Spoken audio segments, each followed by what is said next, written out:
Hello and welcome to Forward Boldly. I'm Christine Niles. My previous episode recounted some of my visits during my pilgrimage in France, and among them, of course, included a visit to Notre-Dame des Victoires in Paris, Our Lady of Victories, a church with a special connection to St. Therese of Lisieux, and also I visited the cell of St. Elizabeth of the Trinity in Dijon. Both of these saints changed my life in profound ways. Well, there is a new book out titled Living the Little Way, 6 Keys to the Spirituality of St. Therese. It's written by Catholic priest Father Joseph Spence, who also happens to be an expert on the Shroud of Turin. I'll have to have him back to talk about that. He's a member of the Franciscan family of Mary Immaculate, and he teaches on the Shroud at the Pontifical Athenaeum Regina Apostolorum in Rome. And he also teaches on Eastern and Western Christian spirituality there. And at the Pontifical Theological Faculty Teresianum, also in Rome, he teaches on St. Therese and St. Elizabeth of the Trinity. So I am very delighted and happy to have spoken with him. I hope that you get as much out of this interview as I did on St. Therese and her spirituality. Okay, so I'm very excited to have Father Joseph Spence with me. He's just published the book, Living the Little Way, 6 Keys to the Spirituality of St. Therese. And I just wanted to quote from chapter 1. You wrote this: "It is Therese's little way, her understanding of God's gentleness, I think, that captivates everyone who chances upon her, believers and non-believers, and oftentimes changes their way of perceiving God." I have to say that quote is exactly what happened with me. I returned to the faith a while back, and I kind of discovered St. Therese pretty early on. I read her Story of a Soul, and I've got to tell you, it had a profound impact on my life, specifically, in the way that you just described. I don't think I've cried so much in my life, like reading. This is the book that I return to over and over again, and there are always tears because it affects me so profoundly, but specifically in this way, learning this tenderness, this gentleness from God the Father, which I kind of missed, before. In my life, I'd always had kind of a very distant relationship with God, and so seeing the way that St. Therese related to God the Father, how tender, how gentle, his mercy completely and totally revolutionized my understanding of God. And I think it does that for a lot of people. But I wanted to ask you, I've come across objections to St. Therese and the way that she writes, and her little way, saying that, oh, it's kind of sappy, or it's saccharine, or it's kind of cute and childish. And I just think, wow, you're totally missing the point. But I wanted to get your feedback on this. Do you get these objections? And, what do you think about that? Do they have something there, or are they completely missing the point? Yeah. I wouldn't say objections. Sometimes I've had some students that have said that they themselves, mostly males, they have said that they themselves or people they know have had a hard time kind of digesting Therese's way of expressing herself. We have to remember that she was a young woman from the end of the 19th century, so late 1800s in France. She was living in Normandy, so in the countryside, so she saw flowers all over the place, and it was just part of her everyday life. But her flowery way, let's just take flowers as an example, we could take others, but it's her way of seeing God through nature. It's her way of seeing how God works through his creation. Oftentimes, the way that God works through his creation of nature, he also works on a supernatural level in our souls. So Therese often uses flowers as a symbol to, of course, vehicle deeper meanings of the spiritual life. So yeah, it could seem, it could be hostile, to some, especially males sometimes, but you have to go a little beyond the image. The image, of course, it's a metaphor, it's a symbol, but Therese does not stop there. That's not the point. She's trying to vehicle something more profound. So obviously you have to go beyond the cover and start reading, as it were, of what she's trying to say. Right. And we'll get into that in a little bit, especially the suffering in her life. But, I mentioned the tenderness of God. And of course, she learned a lot of that from her family life, which was, full of love, tender affection. Her father, earthly father, clearly loved her very, very much. And so that kind of affected her view of God the Father. So do you think that that's an important message to us, that the way our formation as our spiritual formation really begins with the family? Absolutely. I kind of regretted the fact that after having published this book,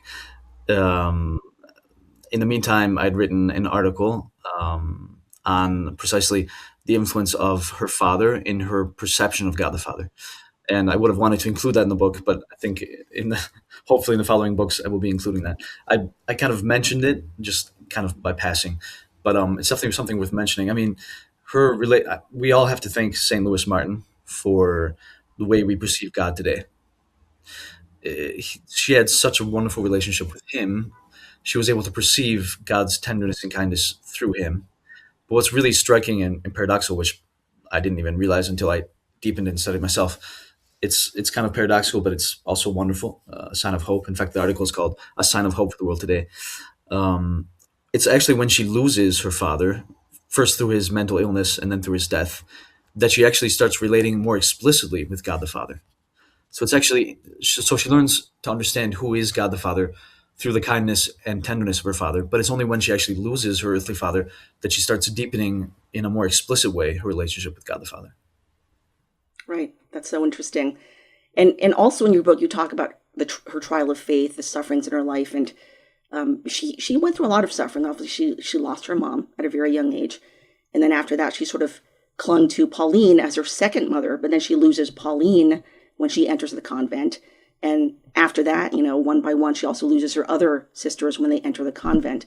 And, I have a friend in France whose daughter just entered the Discalced Carmelite convent in France. It's very strict. They only get to see each other 4 times a year. It's behind a double grill, so they can't even touch each other. They have just a couple hours. And it was a huge sacrifice for the mother because she was very close to her daughter. And so not to be able to even touch her, anymore for almost possibly the rest of her life, only seeing her a few times, not able to have her come home for holidays, huge sacrifice. And so for St. Therese, if people think about that, that was quite a sacrifice for her, quite a suffering. As you mentioned, her father died. And then also when she entered Carmel, she said, interestingly, for the moment I entered Carmel, suffering opened her arms to me. So she suffered at Carmel as well from her fellow sisters and various other things. And then also you mentioned that she was tested by this lengthy trial of faith, afflicted with doubt. So, how does her trial of faith or sufferings speak to us today, especially those who are struggling with doubt or depression or hopelessness? Well, I think she has a lot to say in a lot of ways, from a lot of points of view. I mean, the fact that she was an orphan, so lost again her mother at 4 years of age, lost her father in 1894, so she would have been 21. She's an orphan of both parents at a young age. Regarding her trial of faith, now so she had a lot of natural sufferings, as it were, that life sort of reserved for her. Again, the illness of her and then death of her father, her own physical illness, tuberculosis, which was incurable at the time.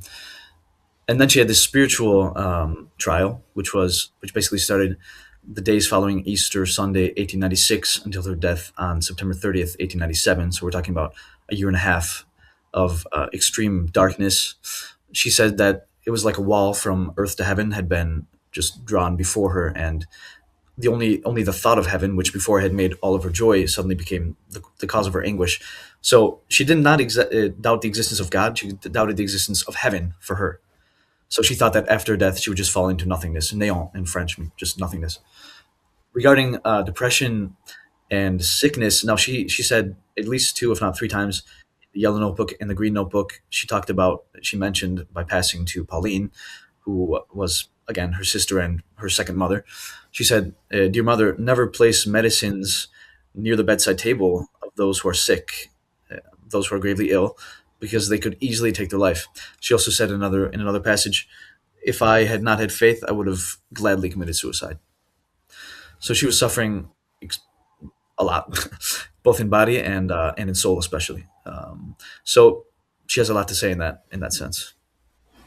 Right. That's why I think these objections that I've heard that her writings are kind of saccharine or sappy or kind of cute or even shallow. I just think, wow, you don't understand the terrible sufferings this saint had been through and how she dealt with them. One of Therese's sufferings was dealing with the other sisters, some of them whom she found annoying, or some of them who would find fault with her unjustly. I'm amazed by the way that she would respond to these people, such a saintly way. I mean, I would think it would be impossible for me to respond the way she did, but that's why she's a saint. Obviously, we're called to be that. But she exhibited this self-control and this humility that is beyond most people. Could you talk a little bit about how she handled annoyances or unjust criticism and things like that in Carmel? Definitely. I mean, from the processes of her beatification and canonization, it's extremely clear that she lived the heroic virtues of charity and all the other virtues, faith, hope, charity, and all the other virtues. So again, that's why she's a saint. That's what being saints consist in, either being martyrs or living heroic virtue, or both. She, again, going back to the little way, sorry, just permit me to say this. Her little way is not sappy at all, because, again, those who criticize it would not be able to live it themselves. So her little way, it consists in love, in charity. Let's just make some examples. For example, shortly after she entered, there was a sister, an older sister, Sister St. Vincent de Paul, who was a very handy woman. She was good at doing things, good at making things. Therese, on the other hand, was not. She was kind of clumsy. She had been kind of cuddled by her family, in the sense of it was her sisters who would brush her hair every morning, up until she was, if I'm not remembering badly, even up until she entered Carmel. So she had a difficult time making the sandals with the other sisters. And this sister, Saint Vincent de Paul, would often kind of launch her some insults. She would speak at a high voice, kind of criticizing Therese, and Therese would overhear her. And what would she do? She would just smile at her without responding. And she also says, she gives us a great technique, when it was too much to handle, she would flee from this sister and from other sisters to not lack in charity toward her. Right. That's a good thing to remember. I want to turn for a moment to her devotion to the Holy Face, because a lot of people we forget she's Saint Therese of the Hell Jesus, but also of the Holy Face. And you write in your book about her devotion to the Holy Face of Jesus. And, in our society today, we're all so taken up with the image, with looks, appearance, with popularity, followers, influence, all of that. But the message of the Holy Face is totally countercultural.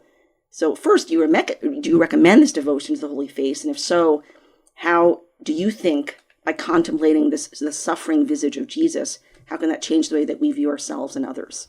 Definitely. I definitely would encourage it. If Therese were alive today, well, actually, her sister Celine, only a few years after Therese died, painted a beautiful image of the Shroud of Turin, of the Holy Face. She actually won a prize, which was given in Belgium. This is a photograph of the Holy Face, of the Shroud of Turin.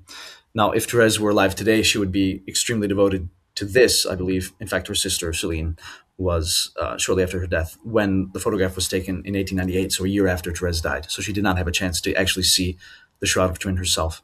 Now, her devotion to the face stems from the Veronica's veil, which has been venerated in St. Peter's Basilica since the 13th century.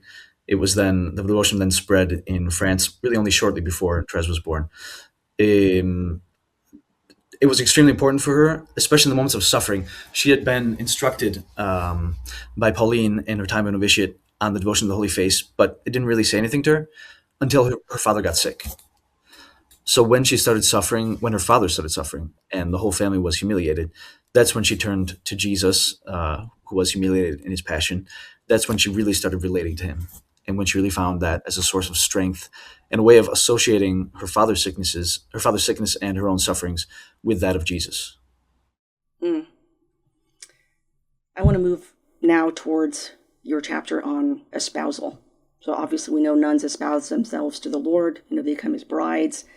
And your book devotes a chapter to the spousal love for Jesus.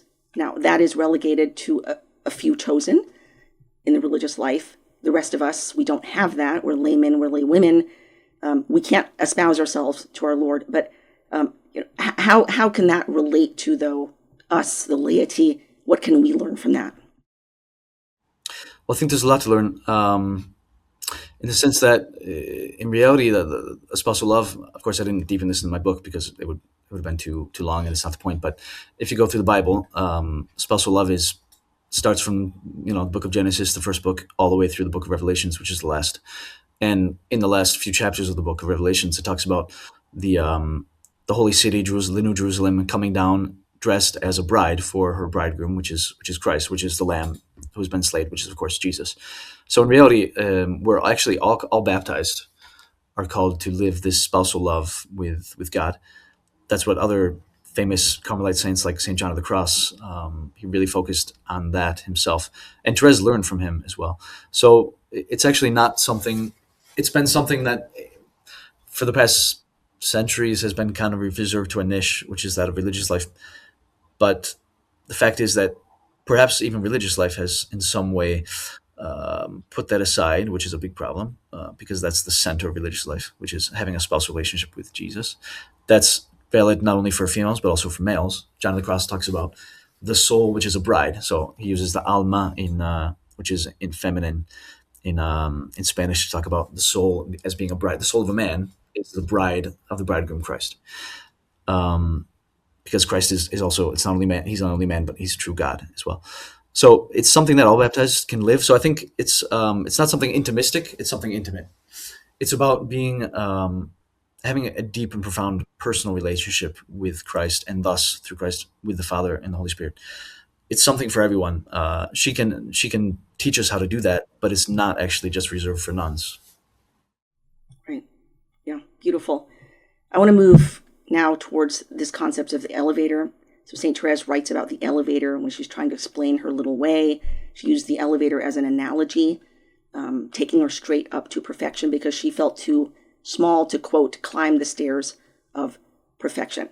And of course, this becomes her famous little way. Could you please explain this elevator and how it can apply to our lives?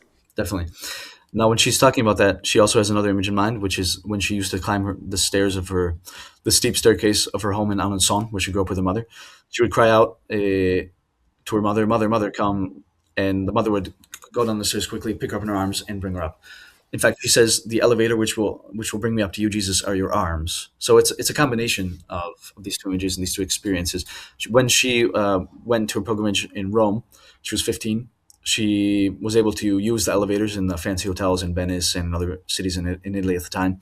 They had just been invented a few years ago. So that was the image that struck her, and that was the image she preferred to use when speaking of the little way. I mean, the point is that she felt too little compared to other saints to be able to do the same things, the same feats, the same greatnesses, the same penances.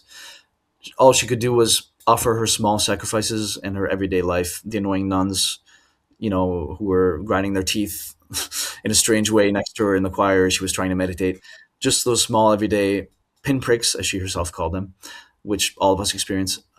She realized that just doing small things with a great love, she could be love in the heart of the church. And, her little way is the fact that it's God who is holy, and he grants us his holiness. He participates his holiness to us.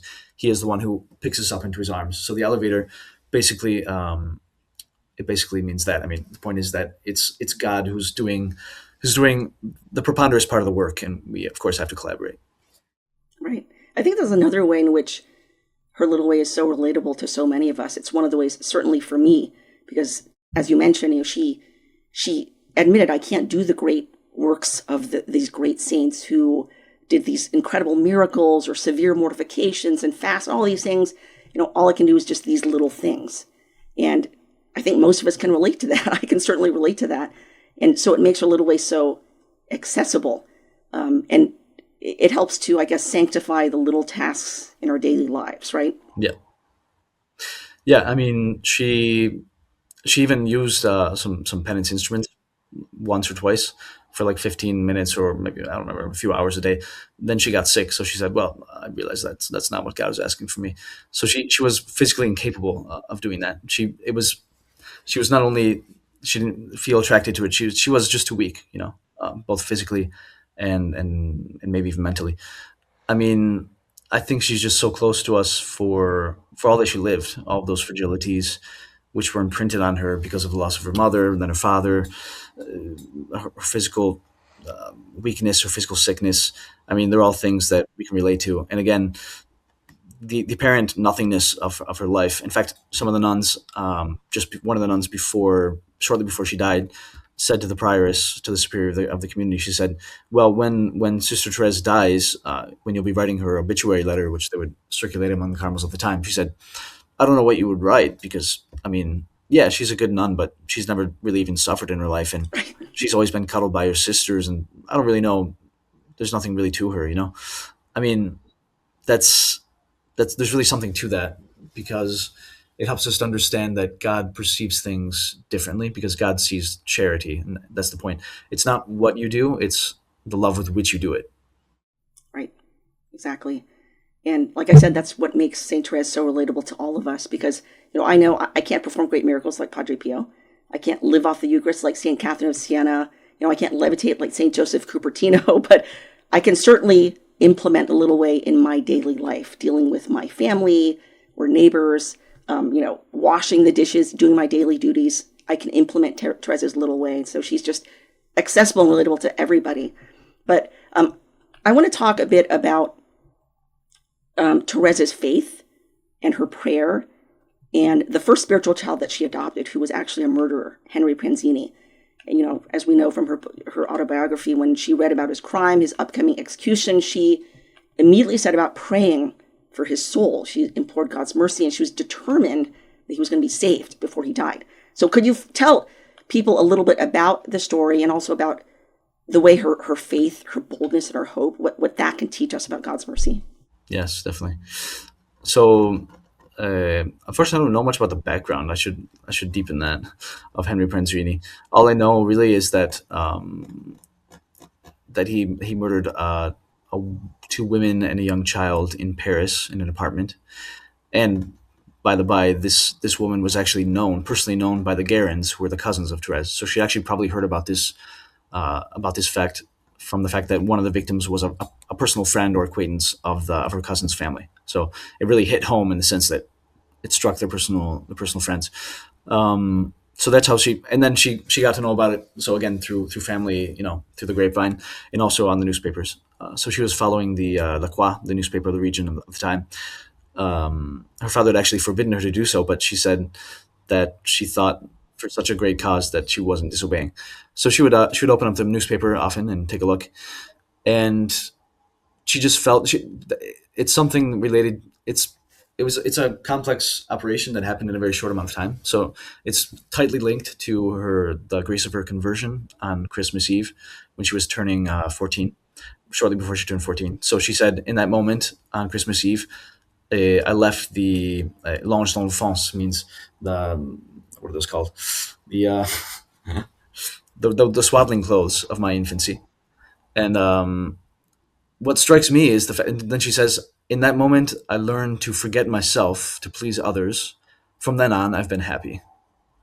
So what happens is, in an instant, she leaves her adolescence, and she suddenly becomes a young mother. She becomes a young woman, and shortly thereafter, a young mother, because just shortly thereafter, she was looking at a picture of our Lord on the cross, which was in her little missal book when she was at Mass. It fell on the ground, so she picked it up, and she was struck by the fact of our Lord bleeding, and no one was there to gather up his blood. So she resolved to remain in spirit at the foot of the cross to gather up his blood.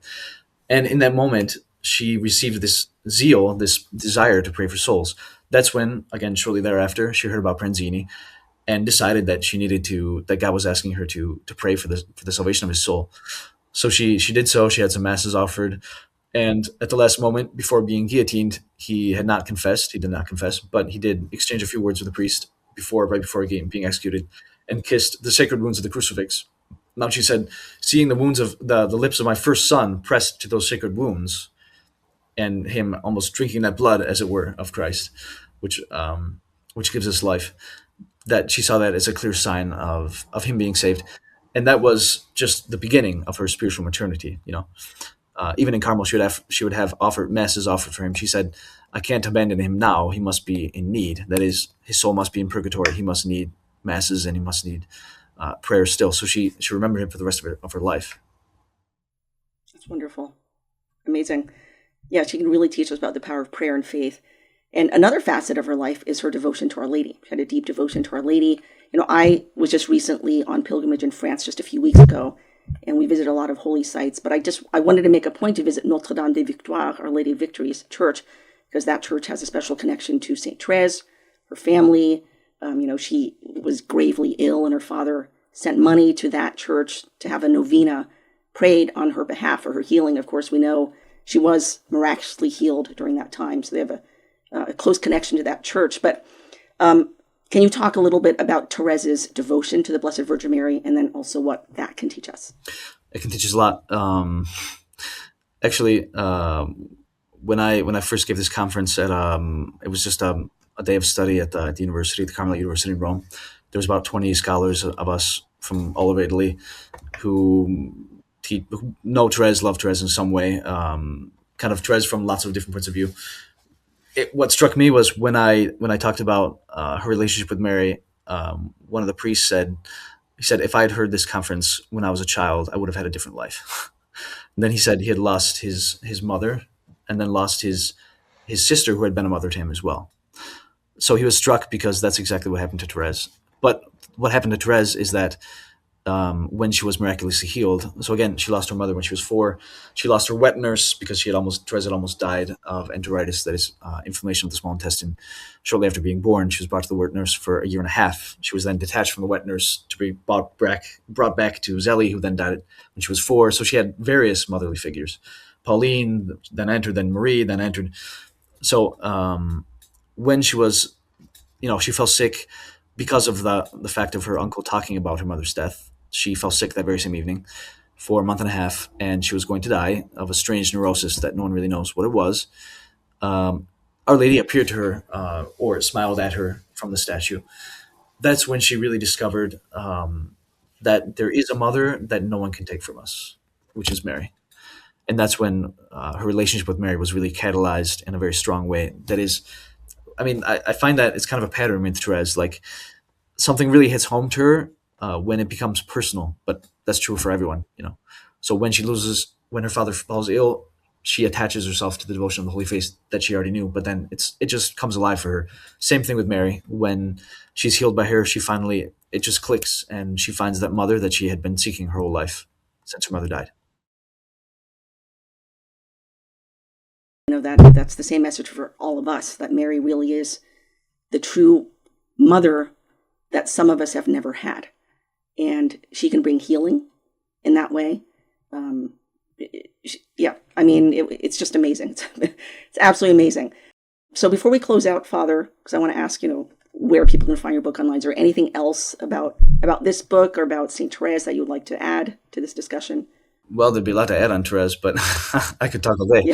Yeah, you could talk about it for hours. So regarding the book, this is to be found on 10 Books website. You can order it, just 10books.com. So Living Little Ways, 6 Keys to the Spirituality of St. Therese.